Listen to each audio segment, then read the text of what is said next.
opening the platform so that I can come and preach to you. So I also ask that you pray with me. Indeed, he's a friend of my friend, which makes me also to be a friend.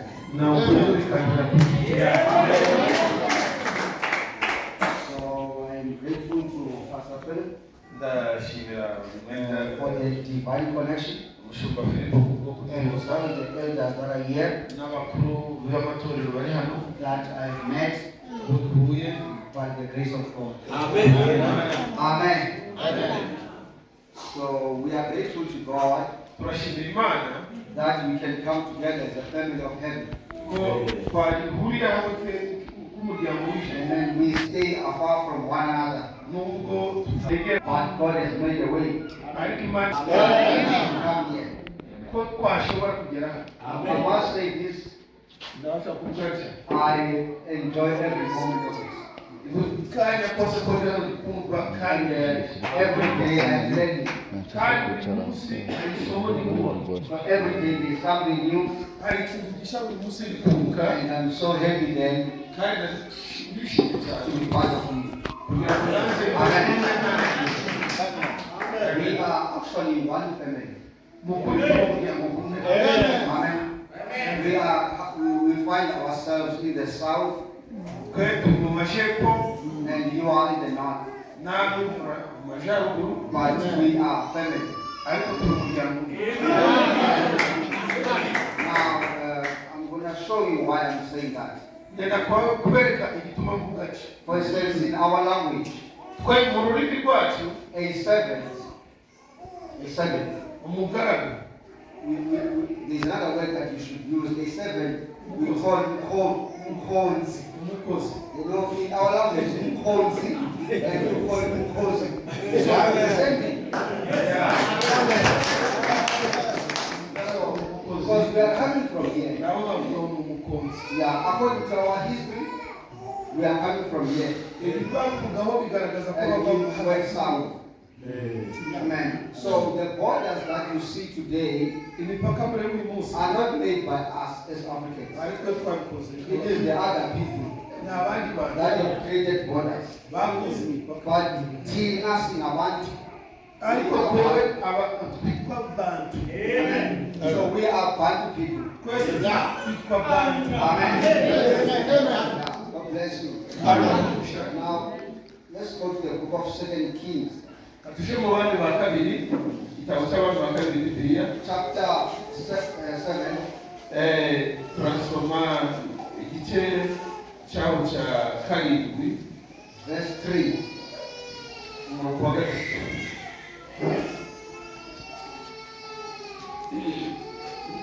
I'm not sure if everybody can hear me. No, you don't. Yes. Alright, so thank you. Alright. We're going to start from verse 3 up to verse 11. No, yeah, verse up to verse 12. No, verse 16. We will continue how take the piece by piece. We start from verse 3 up to verse 7. Then we continue from there. And there were 4 leprous men at the entering in of the gate, and they said one to another, "Why sit we here until we die?" kandi hariho abagabo b'ababembe babiri kandi hariho abagabo b'ababembe bari ku rembo barakugana bati ikitwicaza aha kugeza aho tuzapfira. And if we say we will enter into the city, then the famine is in the city, and we shall die there. And if we sit still here, we die also. ariko twavuga tuti twinjira mu murwa kandi inzara urimo twawugwa kandi nidukomeza kwicara hano gusa nabwo turapfa. Now therefore come and let us fall unto the host of the Syrians. If they save us alive, we shall live, and if they kill us, but die. nuko noneho nimuze dukeze ingabo z'Abasiriya, niba dukiza tuzabaho, nibatwica bose n'ugupfa. And they rose up in the twilight to go unto the camp of the Syrians. And when they were come to the uttermost camp of Syria, behold, there was no man there. Mukabwibwi barahaguruka baja mu rugerero rw'Abasiriya. Bageze aho urugerero rw'Abasiriya rutangiriye basanga nta muntu urimo. For the Lord had made the host of the Syrians to hear a noise of chariots and a noise of horses, even the noise of a great host. And they said one to another, Lo, the king of Israel had hired against us the king of the Hittites and the kings of the Egyptians to come upon us. Kuko Uwiteka yumvishishije ingabo z'Abasiriya ikiriri cy'amagare n'icy'amafarashi n'icy'ingabo nyinshi, bituma bavuga bati yewe umwami w'Abisirayeli yaguririye Abaheti n'abami ba Egiputa ngo badutere. Wherefore they arose and fled in the twilight, and left their tents and their horses and their asses, and even the camp as it was, and fled for their life. Baherako barahaguruka nimugoroba hari mu kabwizi bati amahema yabo n'amafarashi yabo n'indogobe zabo uko urugero rwakabaye barahunga ngo badashira. Amen. Let us pray. Amen. Dear Lord, once again this morning, we thank you for safe traveling mercies, that we could come here safely. Lord God, it was your grace alone that made it possible for us to come here. And we are thankful, oh God, that we can find people that love you so much, that can forsake everything and spend time with you. It is my prayer, Lord, that you bless them. In the name of Jesus Christ. Amen. You may see it. Now I want to use a short title which says, God uses, rejects. You see those people in the community, God uses people that are not valued that much.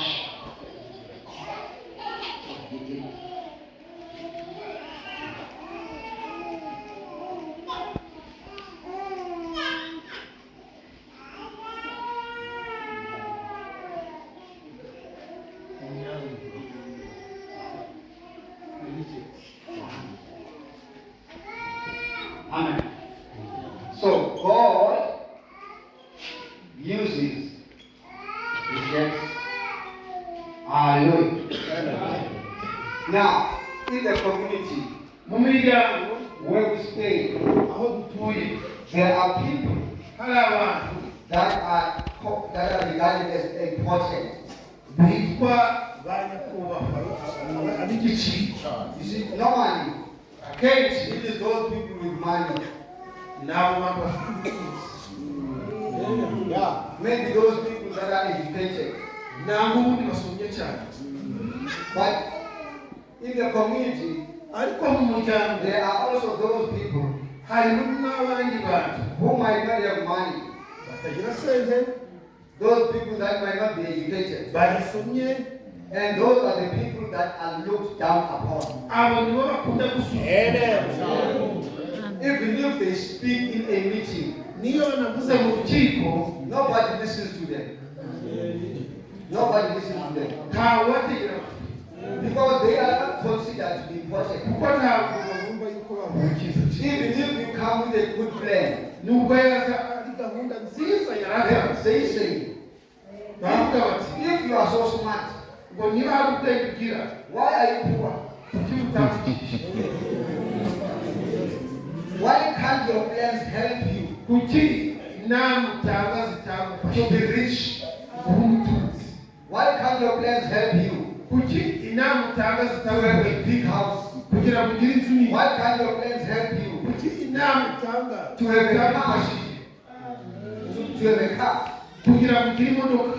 Why can't your plans help you to have lots of money? You see, that is how we are made. Even in your family, there are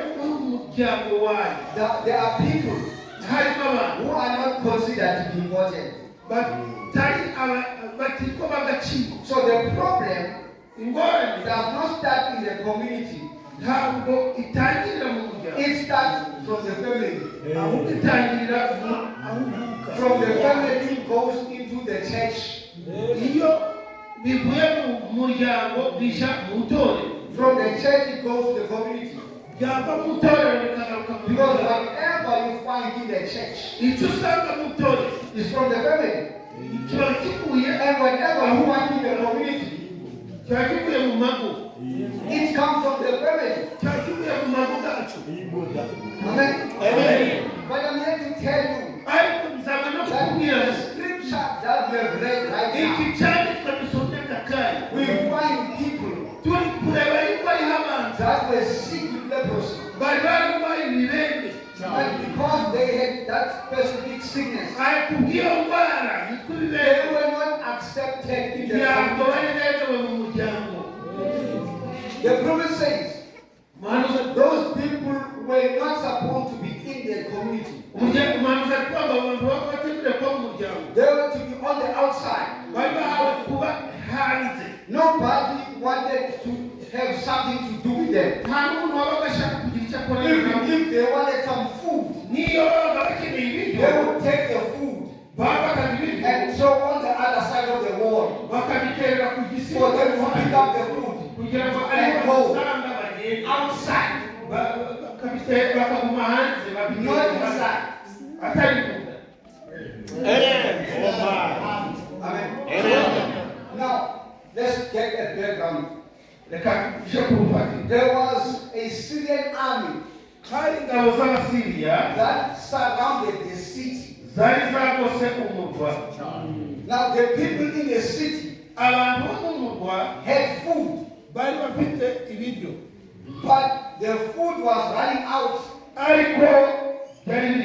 because they cannot go outside to get something from the fields. So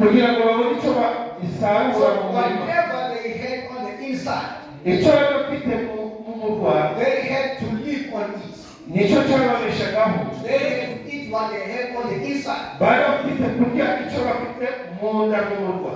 Amen. So, but unfortunately, these 4 men, when the enemy came, they were already on the outside. So they were not accepted in the city. And if they went to the camp of the enemy, the enemy was going to kill them. Because they happen to be Israelites. So they are part of the problem. You go this side, there's a wall. You go this side, there's a wall. You go this side, there's a wall. You go this side, there's a wall. There is no way out. The promise says, when Israel was moving from Egypt to the promised land, it says, behind them, there was an army of Egypt. On the left and on the right, there were mountains. Here where they are, there's a desert. In front of them, there's a Red Sea. He says they did not know what to do. They did not know where to go. When they come to Moses, they say to him, isn't this the word that we told you? Was it not better for us to die in Egypt and be buried there? Were there no graves in Egypt that we should come and die in the desert? So maybe they were blaming the one that was leading them. So Moses was rejected by them. Amen. But in this story, I want you to get a picture whereby you are a reject, and in the process, there was a prophecy that said, tomorrow things will be better. Tomorrow there will be enough bread. Tomorrow there will be enough barley. Tomorrow everything will be cheap.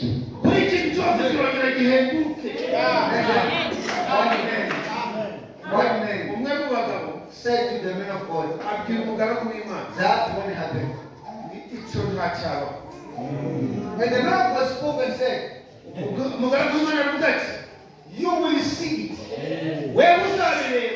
but you won't eat it. Why? Because this man did not believe the words from the men of God.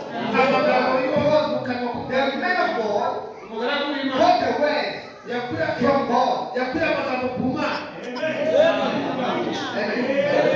Now, God has got a way of doing things beyond our understanding. Out of everybody that was there in the city, God decided for this prophecy to happen. I am going to use rejects.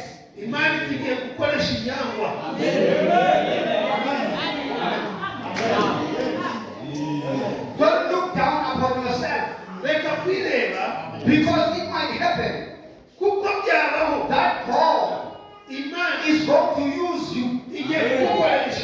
Don't nobody takes you seriously. Don't nobody takes you seriously. Don't you're not important. But in the eyes of God, you are important.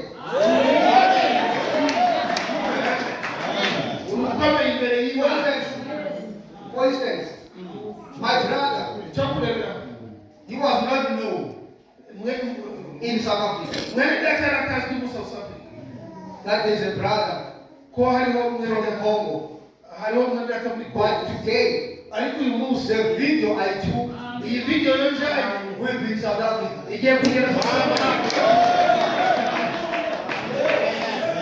As a testimony that God can use you. You might not be known, but today God is going to change things. That's what the testimony.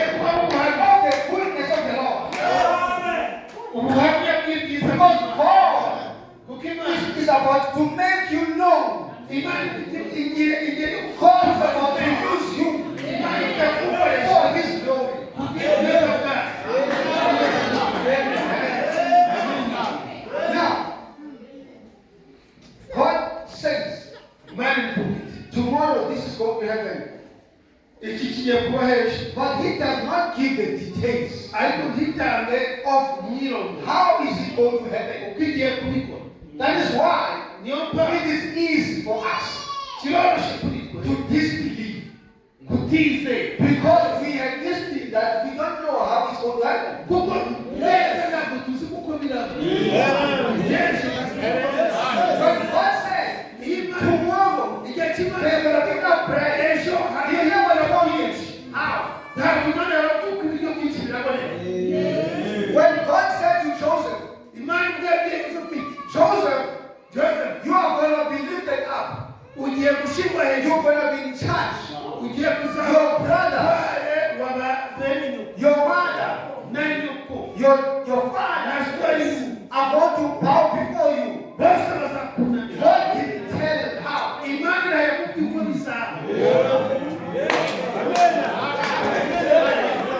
God will tell you Imana irakubwira where you are going to be. iyo ugiye kuba, But he does not give you the details of the journey. ariko ntabwo ikubwira uko urugendo ruragiye. When God said to Joseph, Igihe kimwe na you're going to be there. ugiye kuzaba iyi, God never mentioned the pit that you are going to be thrown Imana inside the pit. ikubwira uzajugunywa mu cyobo. God never said Ntabwo you Imana are going to be sold as a slave. ugiye kuzagurishwa God n'umugabo. never said Imana you yabwira are going to be jailed. ugiye gushyirwa mu nzu y'imana. No, he cannot do that. The same in the scripture today. Ni kimwe n'igice He didn't tell how, ntabwo kiri kutubwira uko, but he knew. ariko Imana yarize uko.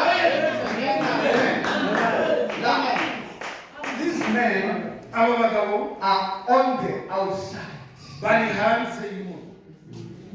and everybody that is important, Umuntu wese witwa nyakubahwa, all of them bose are inside.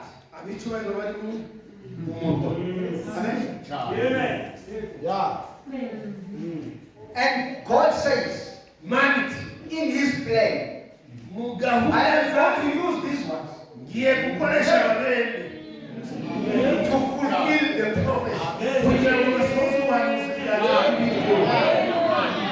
Because these men Kuko don't know what to do. bana bazi icyo gukora, They don't have a choice.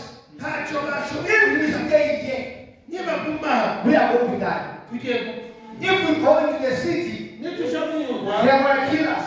nabwo baratwica. If we go to the Syrians, Nituja they will kill us also. Abasiriya So nabwo baratwica. instead of sitting here None kugira ngo and twicara do nothing, ntitugire icyo let dukora, us make a move reka tugire and go to the Syrians. twigabe Whether they kill us Abasiriya, niba twica or save us, niba it dukiza does not matter.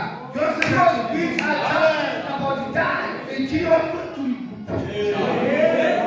Amen. Now, as the Bible says, when they begin to move, God multiplied their steps, and He caused the enemy my brother, my sister, begin to make a step. Begin to move. Have faith in God. Begin to speak things. Begin to work what you say. Begin to believe what you say. When you believe what you say, the Spirit of God takes over. Amen. If you say, I am going to be successful, it's not going to take your power to do it. The power of God is going to follow your words and do exactly what you say.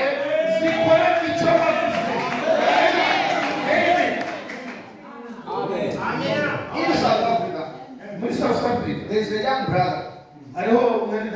His name is Sive.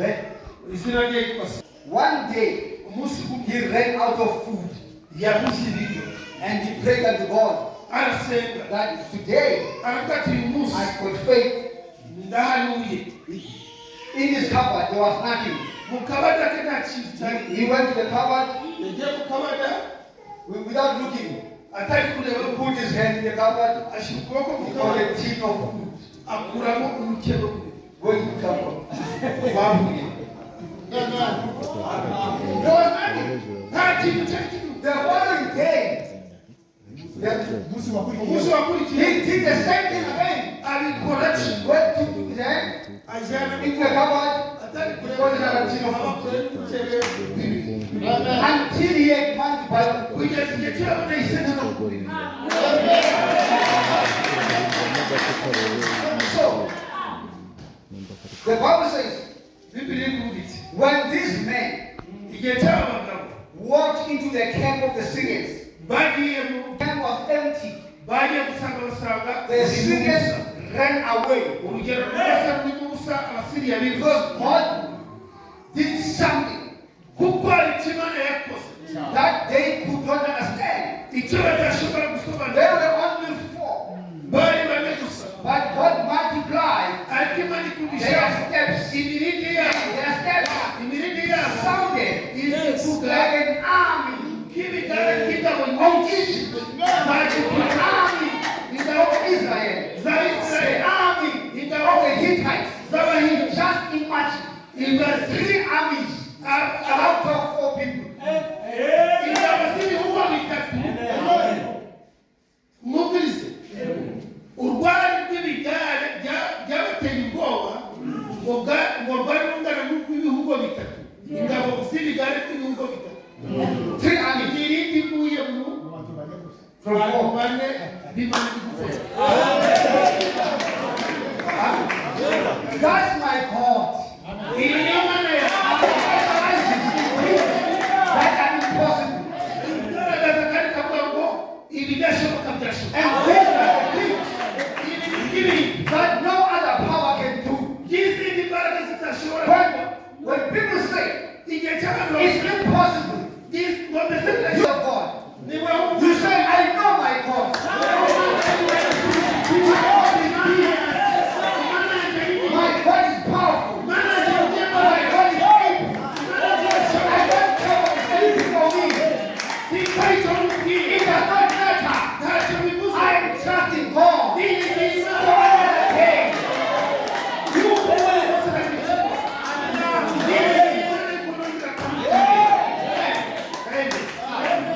I'm talking about people ndi kuvuga ku bantu that are not known. abantu batazwi Because here in the Bible, hano mu the Bible says, 4 men. abagabo We don't know their names. amazina bafite There are times in your life hari abantu when in this place hari igihe you cy'urasanga will not be known mu igihe cyo by your name, muri iki cyaro but you will be known mu izina by ryawe your condition. ariko Imana And when they talk about you, kubw'imibereho they will say, Imana That ivuga one. bati uriya ugasanga baratangira ngo uriya kandi udafite inkomoko hamwe n'izina ntabwo if you are poor, niba uri umukene they will say, bazavuga that poor one. bazavuga ngo uriya mutindi If it was a sickness, niba urwaye they will say, bazavuga that sick one. ngo waba urwaye They call by your name only when they want to. bakwita izina ry'icuricyo But generally, ariko kenshi your name is not mentioned. izina ryawe They mention your situation bavuga imbera z'umurimo because they know you by what bavuga you are. imbera z'umurimo bakuzi kubw'imbera z'umurimo And the Bible says, bibiliya iti when they got there, igihe cyo bagezeyo they decided, bahisemo let's eat.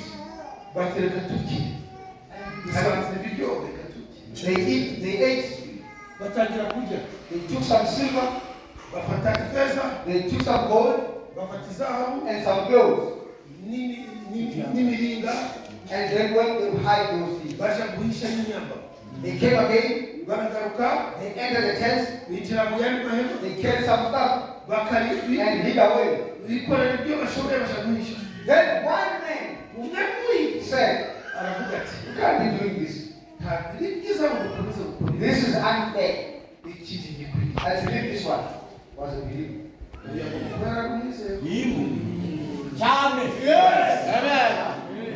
We can't be enjoying here. ntabwo bidusaba kwinezeza Whereas The people in the city are dying. We will take this good news into the city and gather them. This good news. And the message believer, look for the responsibility. To check the message to the people that don't know the message. But it's not for you alone. It's not for your family alone. It's not for your village alone. Tell the good news. Don't tell the people about the message.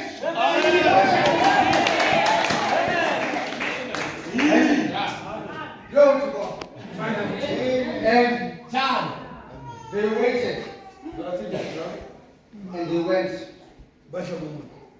And they went to the portal of the city. You know, when you get into the city, in those days, they would have walls. Yeah. There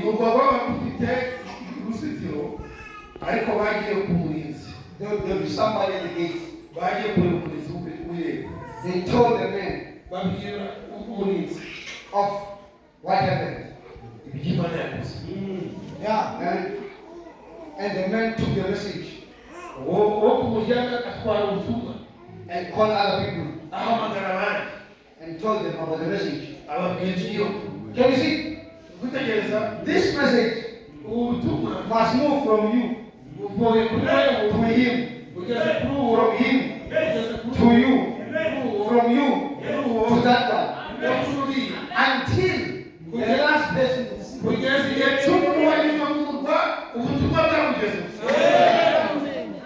Now, when this was received by the king, they sent out people to go and check. This is true. They went and checked, and they found the camp empty. Then they went further on, behind where the Syrians were running. They found clothes and everything else lying down on the floor. They came back and they gave a report. Indeed, it is true.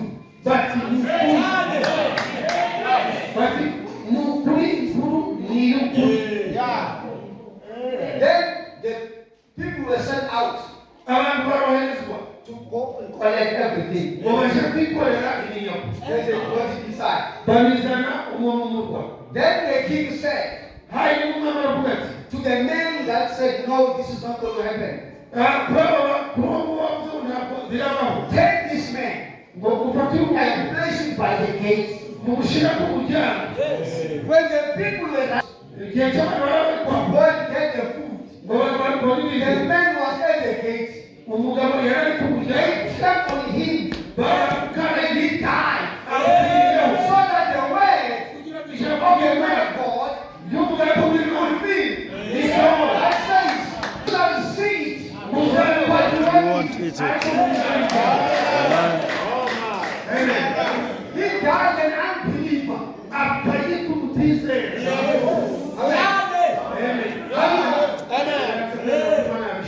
Glory to God. Now in the message, he cared for you. 60-0301. The paragraph 96. Paragraph 96. Amen. The brother says, Amen. Hallelujah. Amen. Now it says, cast your cares on him. The Bible says, by worrying yourself, you add nothing. So why worry? Amen. Trust God for a better future.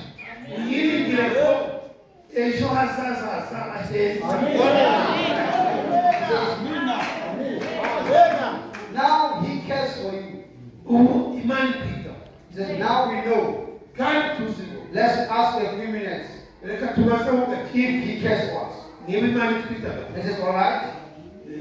He cared for the leper when he was on here on earth. When he was here on earth. They said the leper, they were seeing a leper. Did you ever see a leper? Oh, I've seen many of them. Have them in my arms. You get? Amen. The prophet says, he has seen many lepers before. And he, the prophet, have them in his arms. How many of us will do that? When it is said, this person is sick with Ebola, will you have them? When this person is said to be sick with corona, will you have them? But the prophet says, I have lepers. Jesus was prepared to love lepers.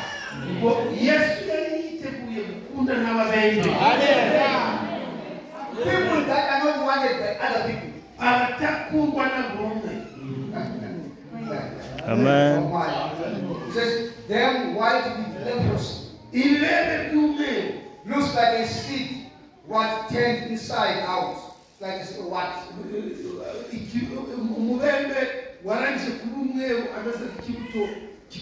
Sitting where nobody would touch him.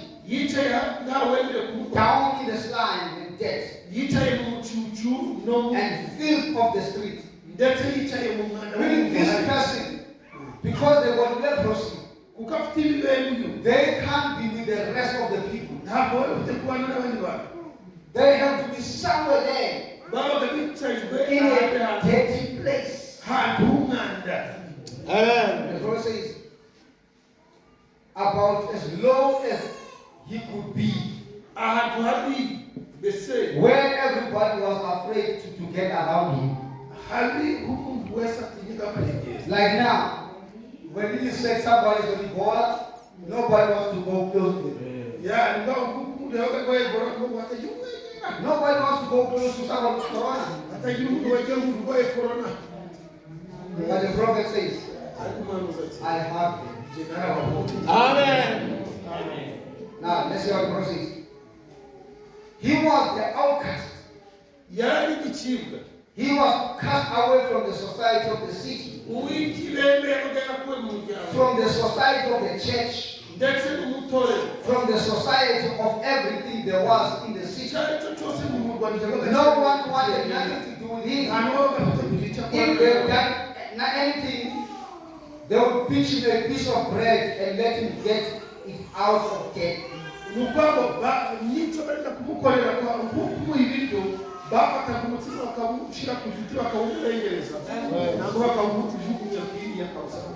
you are sick, I can't take bread. I just give it to you like this. Instead, I throw it there. Go and pick up the bread.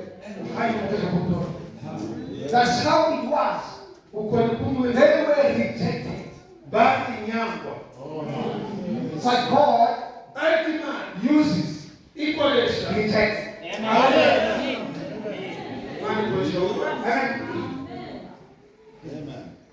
Let's go to the book of, the message, perfect strength by perfect weakness. 61,119, paragraph 44.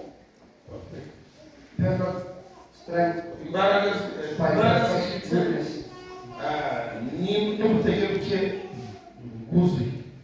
And perfect strength and perfect weakness. Now, the process, the process, because you are weak, God chooses you. Amen. Not because you are strong. Not because you are able. kandi ntibitwanya gushoboye. Because when you are strong, Igihe cyo when you are ushoboye able, ukagira the Bible imbaraga, says, God can use you. Imana ikuvuga iti, Imana itakuba ati, Imana ntiyagukoresha. Yeah. See, that's the reason He chooses us. Nicyo cyatumye Amen. dutora. Because we are in that condition. Kuko turi muri iyo mibereho. See, now that sounds strange. Ntabwo ari kubw'imbaraga zacu. See, but just a few minutes will get the reason of it. Ariko mu kanya gakeya If God turabona being willing, niba Imana irimo, says, we find out just as God been reading kuko twari turi gusoma that weaknesses and rejections, mu rutegeruke no mu kubinyangwa, and we find out that those people turasanga ko abo bantu who are weakest and rejected by the from outside world banzwe kandi bagashyirwa hanze is y'isi God's heroes niba bitwa intwari z'Imana, that come up in the front line. abo ngabo bahagaraye mu murongo wa mbere. God takes those ones Imana ikoresha mu binyangwa that look at themselves and say, I am unworthy. Amen. bakavuga ngo Mana ntizikwiriye. Oh. When nobody sees you, Igihe kitambo wanakureba waguca hirya when God looks at you ariko Imana and yihenze, say, Imana ikavuga I'm going to use this one. ngo ngiye gukoresha. Like I said, let's look at Moses. Moses was rejected Kuko Mose yari by the Israelites. yarazwe n'Abisirayeli, When he came to them, abahisha they never understood ntabasobanura that Moses yuko Mose was their redeemer. ari umucunguzi. Moses was their deliverer. niba wari umucunguzi, No, they could not accept him. ntabwo bamwemeye. The same with Joseph. uwo na Yosefu And the Bible says bari he was hated by his brothers yanzwe na bene because kuko he was spiritual. ari umwuka. When you become spiritual, iyo bari umwuka you will have spiritual enemies. uzagira abandi umwuka. Many people Abantu that are supposed to accept you, when abatakwemeye you become spiritual, iyo bari they reject you. nibo bakwanga. Why? Because of the gift. kubw'ikana And the Bible says bari n'ikiti he was hated yanzwe by his brothers na bene se without a cause. nta mpamvu. Now you'll be crying, Lord, what have I done? ukatangira kwibaza utari kubona ko Lord, what happened? ntacaba Why is it like this? n'ikindi You have not done anything wrong. nta kosa nakoze, There is no reason for them to hate you. nta mpamvu yo barayugira, But they hate you ariko barakwanga because you are spiritual. kuko umwuka.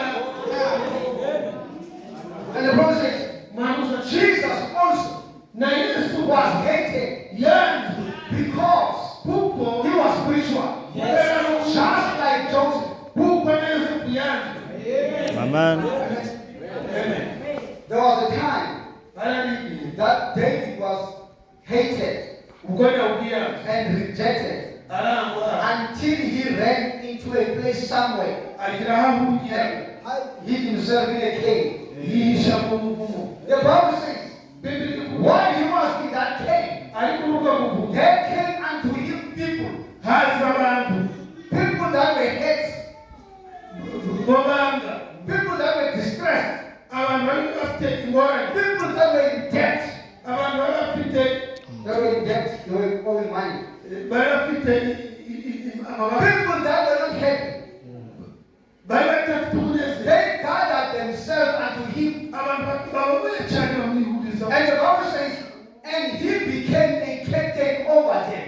Hari inka z'amabare abira umugaba wazo, kapiteni wabo. Look at this. Amen. He's rejected.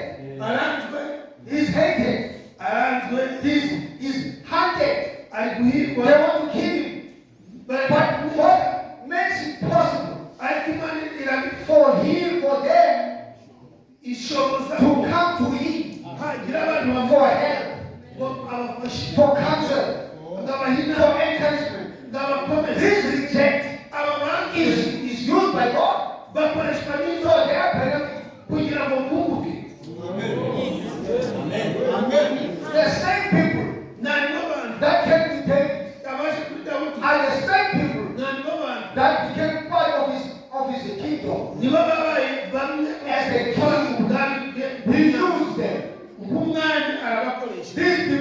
aba whatever.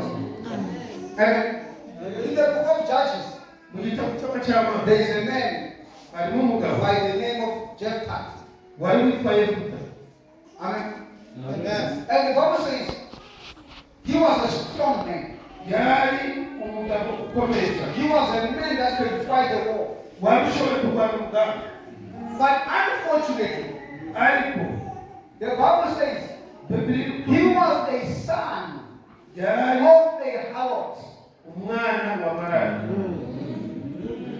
yari umuhungu wa And these people aba bantu that were considered to be his brothers, bari bafite kuba ari bene se, they rejected him baramwanga until he left and stayed somewhere. arahunga aja kuba wenyine. But in the process, muri iyo there mibereho was a war.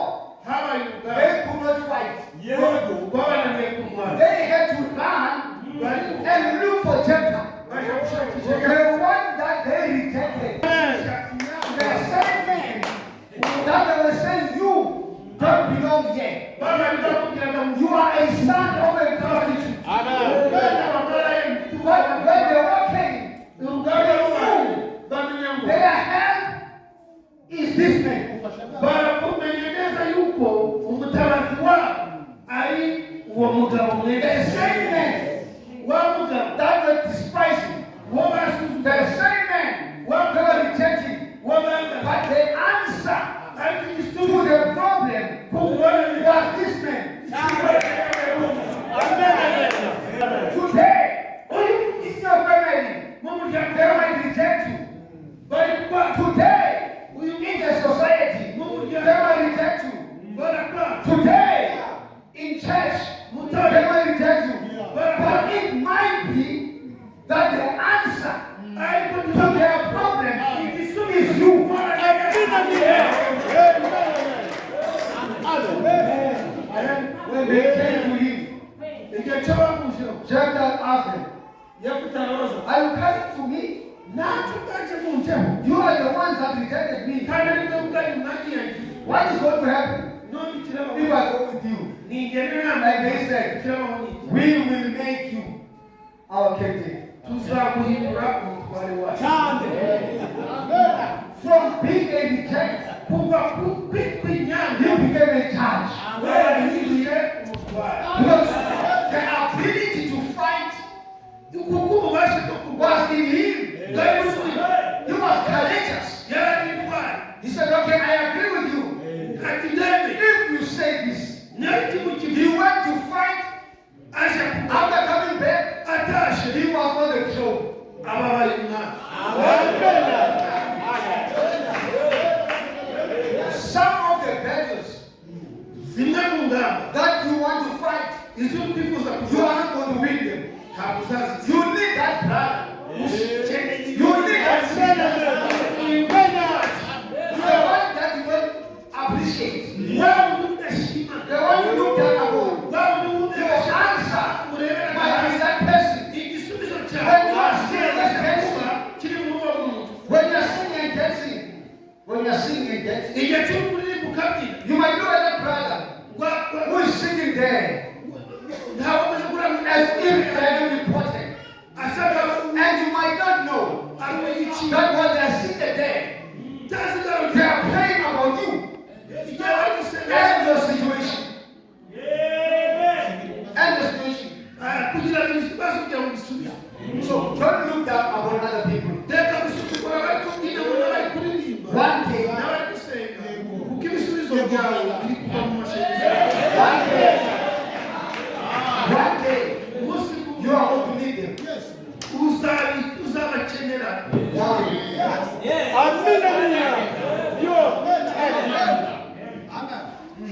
Here is my brother. He's got lots of money. uyu mwene data tugira afite iseni He's rich. But now, none here are the brothers. aha ni mwene data bandi Let's say he dies. katugira avuye mu mubiri Can his money take him to the grave? iseni azashobora gushyira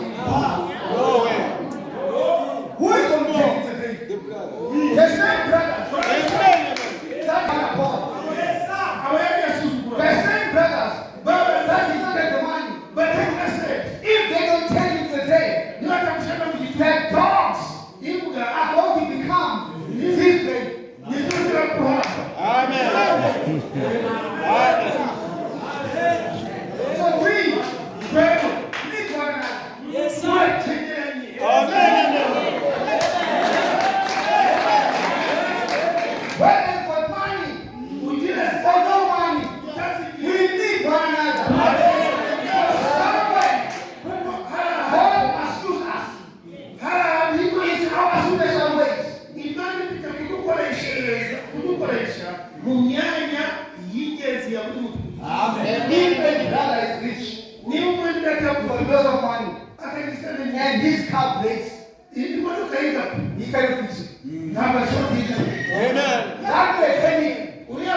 Let's say in this church, you are so spiritual, and everybody knows you, and you begin to think you are too important.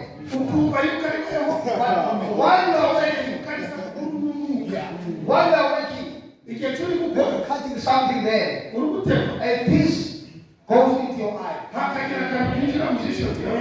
No matter how spiritual you are, you need someone.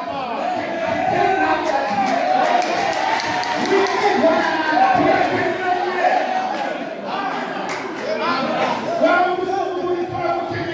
We need one another here.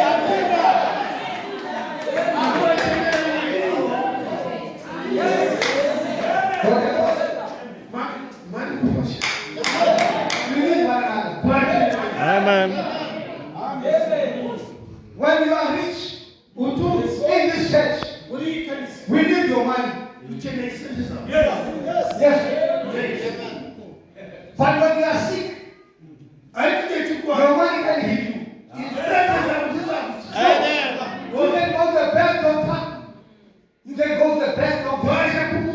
You can go to specialists. They can help you.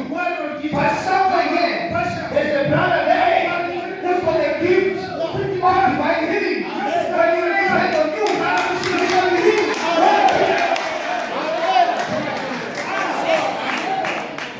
We need one another. When Joseph was rejected, they threw him inside the pit. They took him out of the pit. They sold him as a slave. He ended in the house of Potiphar. When he got there, the Bible says everything that he did was blessed. A slave, somebody who is of a low status, somebody who is rejected by his own brothers. But when he gets to on the other side, God rejects, becomes a blessing.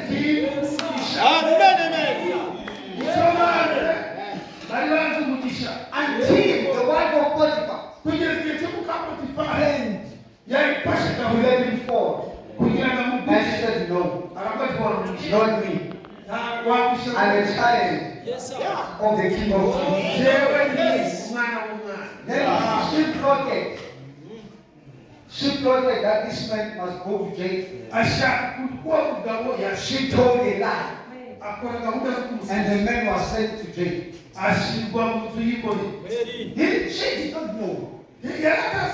That was a promotion.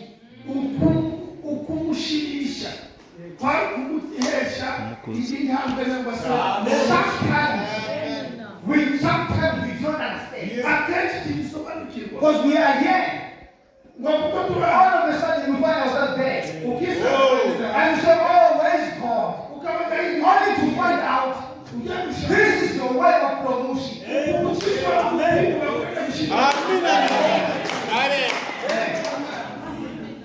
And the Bible says, somewhere there in prison, there were two men. They had a dream by the gift that was in Joseph. The gift, while he was in prison, was never taken away from him.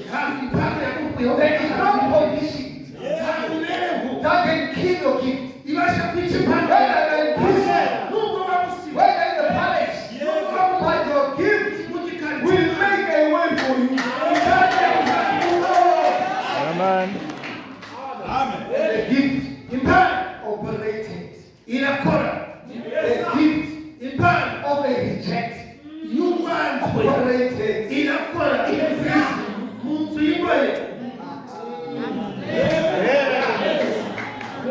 and the gift started to operate. And then after, he said to them, remember me when you go out of here. They forgot. Let me tell you this. There are people whom you are going to help. But when they are free, they don't forget about it. Amen. And the Bible says, you know, God does not run out of plans. You can look at the situation and say, but this one is too big. This one is too big. And God has not done that.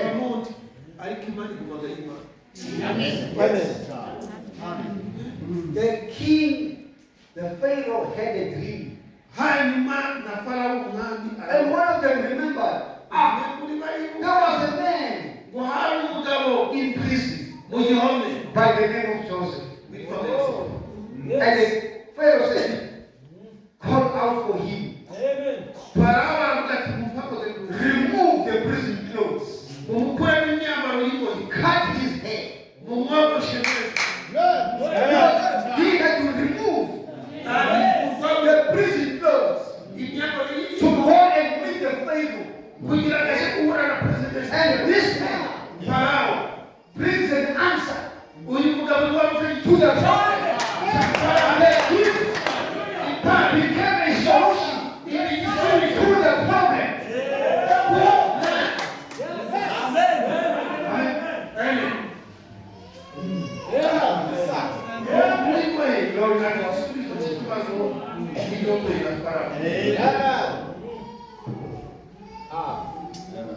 And that was the promotion from prison to power. And reject is promoted.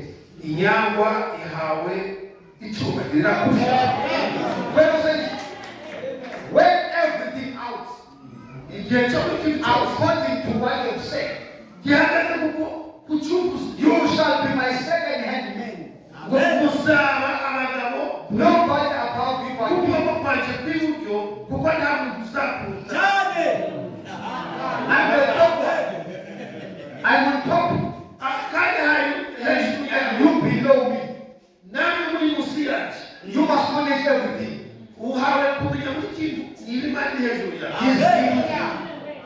His hand opened the way. And the famine. Hit also his own country. It hit the whole country.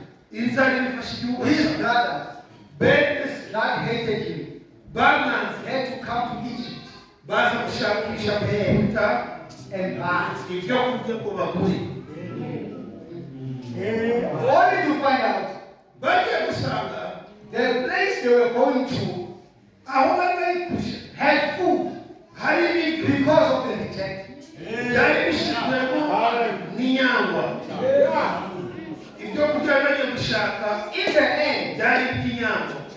the end, when he made himself known to them, he said to them, not about yourselves.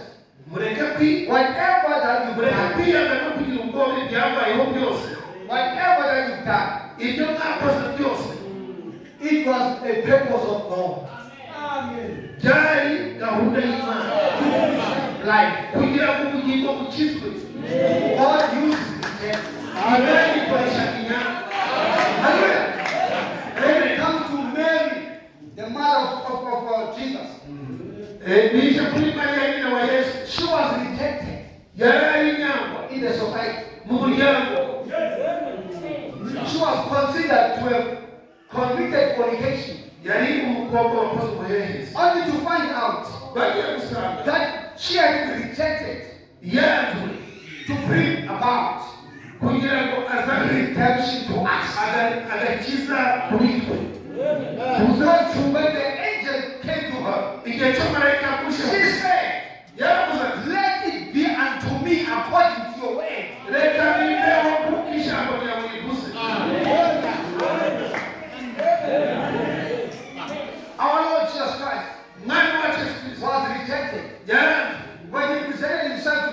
iyo ni igihe They yabize said,